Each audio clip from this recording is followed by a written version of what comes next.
చేయుటకు నీవు నాకు ఇచ్చిన పని నేను సంపూర్ణముగా నెరవేర్చి భూమి మీద నిన్ను మహిమపరిచాను. చాలండి. యేసు ప్రభు ఖాళీగా రాలేదు. యేసు ప్రభు ఒక పని మీద వచ్చారు.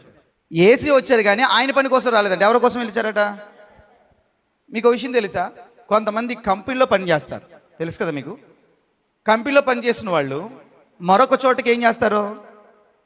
క్యాంప్ వేస్తారు. ట్రాన్స్ఫర్ చేయడమో, క్యాంప్ వెళ్ళడమో, కొన్ని రోజులు అక్కడ ఉండి రమ్మడమో పంపిస్తారు. ఇప్పుడు వెళ్ళింది ఎవరు? ఎంప్లాయీస్. కానీ ఎవరిని బట్టి వెళ్ళారు? ఇప్పుడు అక్కడ ఎవరి పని జరగాలి? కంపెనీ యొక్క పనే జరగాలి. ఆ యజమానుడు ఎందుకైతే పంపించాడో ఆ పని మాత్రమే. ఆ పని జరగడానికి ఎవరు వెళ్ళారు? ఎంప్లాయీ వెళ్ళాడు. అర్థమవుతుందా మీకు? ఇప్పుడు నేను పరలోకపు యొక్క ఎంప్లాయీని. ఇప్పుడు మీరందరూ ఎవరో ఒక్కసారి మీ పక్కన వాళ్ళకి చెయ్యిచ్చి చెప్పండి, నువ్వు పరలోకం నుంచి వచ్చిన ఎంప్లాయీ అని చెప్పండి. అంటే పరలోక పని కొరకు పంపబడిన ఎంప్లాయీ అని చెప్పండి.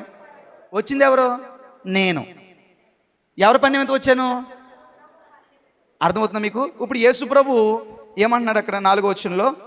చేయుటకు నీవు నాకు ఇచ్చిన పని నేను సంపూర్ణముగా నెరవేర్చాను. అంటే ఇప్పుడు నువ్వు నాకు ఇచ్చిన పని కొరకు నేను వచ్చాను, దాన్ని సంపూర్ణం చేశాను. ఈలోపు చాలా తారసపడ్డాయి ఆయనకి, కానీ వాటిలో ఎందులోకి వెళ్ళలేదు.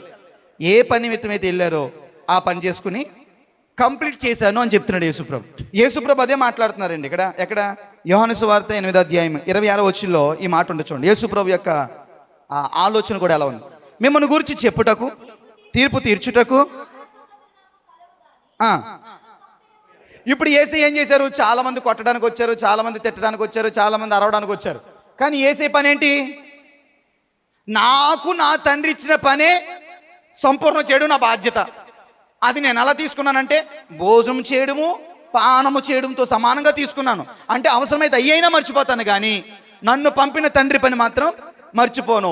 ఎందుకంటే నేను వచ్చింది తినడానికి, తాగడానికి, తన్నడానికి, కొట్టడానికి, గెల్లడానికి, గిచ్చడానికి, ఆడి మీద ఈడి మీద సాడీలు చెప్పడానికి, ఆడి గురించి ఈడి గురించి వ్యర్థంగా మాట్లాడడానికి, ముసలమ్మ ముచ్చట్లు వేయడానికి నేను రాలేదు. ఒక పని నిమిత్తం వచ్చాను అని యేసయ్య తాను ప్రతిష్ఠ చేసుకున్నాడు. ఒక పని నిమిత్తం వచ్చిన వాళ్ళు ఏం చేస్తారు? దర్శనం ఉన్నవాడు ఎవరేమంటారు, నా పని నాకు ఉందరా బాబు. యేసు ప్రభు అంటున్నాడు, నేను నా అంతటిగా రాలేదు, నన్ను ఒక ఆయన పంపాడు.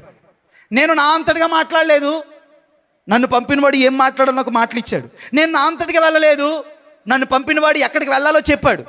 అంటే యేసు ప్రభు యొక్క ప్రతి కదలిక దేన్ని బట్టి బేస్ చేసుకుంది? తండ్రి చిత్తం.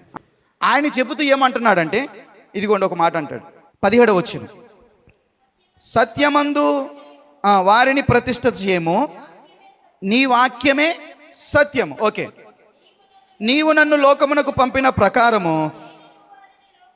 ఇప్పుడు యేసు ప్రభు ఎలా అయితే తండ్రి చేత పంపబడ్డారో, అమ్మా సంఘముతో దేవుడు చెప్తున్న మాట ఏంటంటే, తండ్రి నన్ను ఎలా అయితే పంపాడో నేను కూడా మిమ్మల్ని అలాగే పంపుతున్నాను అన్నాడు. అంటే ఇప్పుడు తండ్రి పని పట్టుకుని యేసయ్య వచ్చారు, ఇప్పుడు యేసయ్య పని పట్టుకుని మనం వచ్చాం. హల్లెలూయా. ఈ లోకంలో ఉన్నవన్నీ నువ్వు అనుభవించవచ్చు, అన్నీ తెలిసి ఉండొచ్చు, కానీ నువ్వు తెలుసుకోవాల్సింది ఒకటి ఉంది, దేవుని చిత్తం.